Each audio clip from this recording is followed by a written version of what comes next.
First of all তোরা সবাইকে bunch of future doctors welcome. আশা করি তোরা সবাই ভালো আছিস, সুস্থ আছিস। তো আজকে আমরা পড়বো হচ্ছে excretory product and their elimination চ্যাপ্টারের মোস্ট ইম্পর্টেন্ট একটা মেকানিজম, রাস মেকানিজম। ঠিক আছে, তো সমালোচনা করে ভিডিওটা স্টার্ট করা যাক। দেখ, রাস মেকানিজম ফুল ফর্ম হচ্ছে রেনিন অ্যানজিওটেনসিন অ্যালডোস্টেরন সিস্টেম। ঠিক আছে, এই রাস মেকানিজম হয় কেন? অ্যাকচুয়ালি রাস মেকানিজম হয় হচ্ছে আমাদের জিএফআর রেট যখন কমে যায়, মানে গ্লোমেরুলার ফিল্ট্রেশন রেট। আমি ধরে নিচ্ছি তোরা এর আগের বা বাকি চ্যাপ্টারটা তোরা পুরোটা পড়ে এসেছিস, তোদের বুঝতে প্রবলেম হয়েছে, তো সেই হিসাবে আমি বোঝাচ্ছি। ঠিক আছে, তো আমি ধরে নেবো তোদের একটা মোটামুটি আইডিয়া রয়েছে, রাইট? তো এখানে দেখ, যখন জিএফআর কমে যায়, জিএফআর রেট যখন ফল করে, তখনই কিন্তু আমাদের রাস মেকানিজম স্টার্ট হয়। ঠিক আছে, কেমন? দেখ, লিভার থেকে হচ্ছে ফার্স্টে বেরোচ্ছে হলো অ্যানজিওটেনসিনোজেন, রাইট? লিভার থেকে বেরোচ্ছে হচ্ছে অ্যানজিওটেনসিনোজেন, স্টেপ বাই স্টেপ দেখবি। ঠিক আছে, এইবারে এই অ্যানজিওটেনসিনোজেন বেরোয় এবং যখন জিএফআর রেট কমে যায়, যখন জিএফআর রেট ফল করে, তখন অটোমেটিক্যালি কি হয়, জেজি সেলস বা যেটাকে বলা হয় জাক্সটা গ্লোমেরুলার সেলস, ঠিক আছে, জেজি সেলস তখন অ্যাক্টিভ হয়ে যায়। তখন কি করে, জেজি সেল রিলিজ করে হচ্ছে রেনিন, নামের মধ্যেই রয়েছে, বুঝতে পারছিস?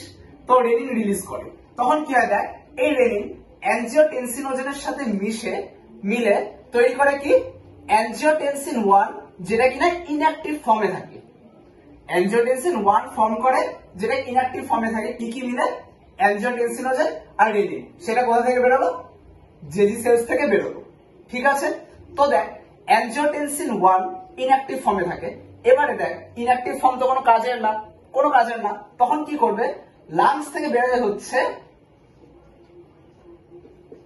Angiotensin converting enzyme. আমি আর লিখলাম না, ঠিক আছে, তোরা কপিতে যদি পারিস নোট করে নিস। ACE দিয়ে লিখলাম। অ্যানজিওটেনসিন কনভার্টিং এনজাইম কি করে, এখানে এসে অ্যাক্ট করে। ঠিক আছে, তখন কি হয়, তখন অ্যানজিওটেনসিন কনভার্টিং এনজাইমটা পেয়ে 1 থেকে অ্যানজিওটেনসিন 2 তে কনভার্ট হয় এবং সেটা কি অ্যাক্টিভ ফর্মে থাকে। ঠিক আছে, আমি আবার বুঝিয়ে দিচ্ছি। দেখ, প্রথম থেকে লিভার থেকে অ্যানজিওটেনসিনোজেন বেরোলো, যখন জিএফআর ফল করলো, তখন জেজি সেলস কি করলো, রেনিন রিলিজ করলো এবং রেনিন আর অ্যানজিওটেনসিনোজেন মিলে অ্যানজিওটেনসিন 1 তৈরি করলো, যেটা কিনা ইনঅ্যাক্টিভ ফর্মে আছে। এবং দেখ, এই অ্যানজিওটেনসিন 1টা অ্যানজিওটেনসিন কনভার্টিং এনজাইমের সাথে মিশে কি তৈরি করলো, অ্যানজিওটেনসিন 2, যেটা কিনা অ্যাক্টিভ ফর্মে আছে। এবারে মেন কাজ হচ্ছে এটাই করবে, বোঝা গেল? এবারে অ্যানজিওটেনসিন 2 এর ফাংশন গুলো আমরা দেখে নেব। ঠিক আছে, দেখ, প্রথমত অ্যাড্রিনাল কর্টেক্সে গিয়ে অ্যাক্ট করে। ঠিক আছে, অ্যানজিওটেনসিন 2 কি করে, অ্যাড্রিনাল কর্টেক্সে গিয়ে অ্যাক্ট করে এবং অ্যাড্রিনাল কর্টেক্স থেকে কি বেরোয়, অ্যালডোস্টেরন। এটাও নামের মধ্যে ছিল রাসের, তো বাদ বানতে হয়, ঠিক আছে। তো অ্যালডোস্টেরন বেরোলো। তো এই অ্যালডোস্টেরনের কাজটা কি, এবার অ্যালডোস্টেরনের ফাংশনটা দেখে নেবো। অ্যালডোস্টেরন কি করে, ডিসিটি মানে ডিস্টাল কনভলিউটেড টিউবুল, ঠিক আছে, সেখান থেকে সোডিয়াম আয়ন এন্ড ওয়াটারের রিঅ্যাবজর্পশন করে,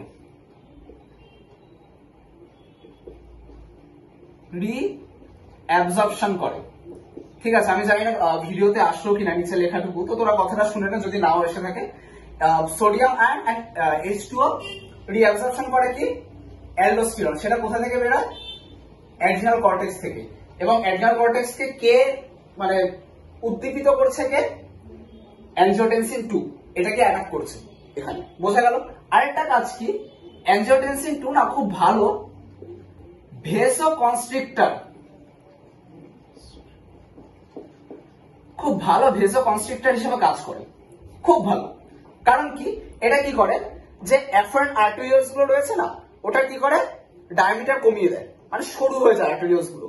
এবার সরু হয়ে গেলে কি হবে, তোর বিপি বাড়বে, বিপি বাড়লে কি হবে, অটোমেটিক্যালি জিএফআর ও বেড়ে যাবে, বোঝা গেল? আমাদের তো জিএফআর কমে গেছিল, তো সেটা বাড়ানোর জন্যই তো আমাকে এই মেকানিজমটা করা। তো মূল উদ্দেশ্য হচ্ছে এটা। এবারে কি হলো, জিএফআর বেড়ে গেল, বোঝা গেল? আরেকটা কি করে, দেখ, পস্টেরিয়র পিটুইটারি থেকে, আমি শর্টে লিখলাম, PPIT লিখলাম, পস্টেরিয়র পিটুইটারি থেকে কি করে, এডিএইচ রিলিজ করে, এডিএইচ রিলিজ করায়, ঠিক আছে, মানে অ্যাটাক করে, চাপে পড়ে বের করে দেয়, কি করবে? ঠিক আছে, তো এডিএইচ রিলিজ করে।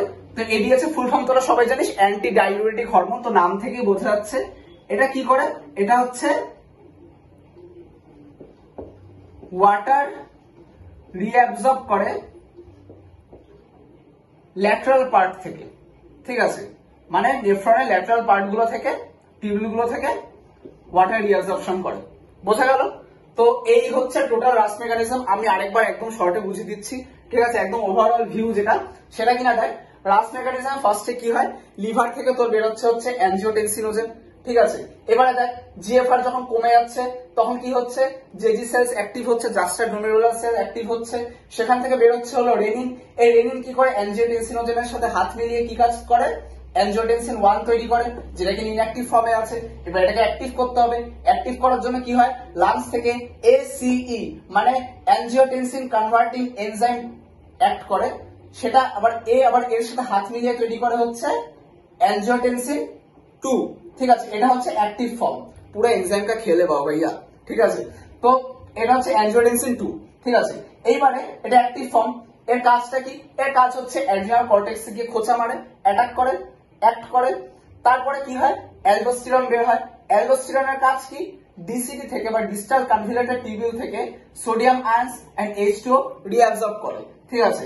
আবার আরেকটা কাজ কি করে, অ্যানজিওটেনসিন 2 কি করে, ভেসোকনস্ট্রিক্টর, ঠিক আছে, মানে কি অ্যাফারেন্ট আর্টেরিয়ালস এর ডায়ামিটারটা কমিয়ে দেয়, সরু করে দেয়। তার ফলে কি হয়, ব্লাড প্রেশার বেড়ে যায়, বিপি বেড়ে যায়। বিপি বেড়ে গেলে অটোমেটিক্যালি কি হবে, তোর জিএফআর বেড়ে যাবে। বোঝা গেল?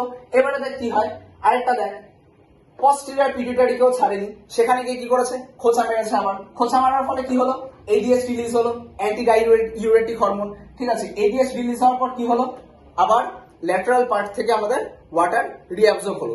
এই হচ্ছে আমাদের মোট মাঠ হচ্ছে একটা রাস মেকানিজম। আশা করি তোরা সব বুঝতে পেরেছিস। আর ভিডিওটা যদি ভালো লেগে থাকে অবশ্যই একটা লাইক করে দিস। যারা এখনো চ্যানেলটা সাবস্ক্রাইব করিসনি অবশ্যই কিন্তু সাবস্ক্রাইব করিস, ঠিক আছে। প্রচন্ড শরীর খারাপ ছিল, তো এই শরীর খারাপ নিয়ে বানিয়েছি, ঠিক আছে। সর্দি আছে এখনো, ঠিক আছে, খুব কন্ট্রোল করে ভিডিও বানাতে হচ্ছে, রাইট। আর ভিডিও রিলেটেড যদি কোনো প্রবলেম হয় তোরা অবশ্যই কিন্তু কমেন্ট বক্সে জানাস। একদম একটা রিভিশনের মতন করে বোঝালাম। আর এমনিতেও মানে যারা বুঝতে পারিস ব্যাপারটা এনসিআরটি পড়ে, আশা করি এটা বোঝার পর অনেক কিছু ক্লিয়ার হয়ে যাবে, ঠিক আছে। তো সরি, তা এটাই বলার ছিল। আর ভিডিওটা ভালো লাগলে অবশ্যই শেয়ার করে দিস, একটা লাইক করিস, সাবস্ক্রাইব করে দিস চ্যানেলটা, ঠিক আছে। আর যতক্ষণ না নতুন ভিডিও আসছে ততক্ষণ পর্যন্ত বেস্ট অফ লাক। আর আরেকটা বিষয় যেটা কিনা যে প্রচন্ড বৃষ্টি হচ্ছে, বাইরে কিন্তু ভিজিস না কেউ, কারণ এই বৃষ্টিতে ভিজলেই জ্বর চলে আসছে, যেমন আমার হয়েছে, ঠিক আছে। তো এই জিনিসগুলো খেয়াল রাখিস আর পড়াশোনা করতে থাক, ভালো থাকিস ততক্ষণ পর্যন্ত। পরে একটা নতুন ভিডিও আসবে খুব তাড়াতাড়ি।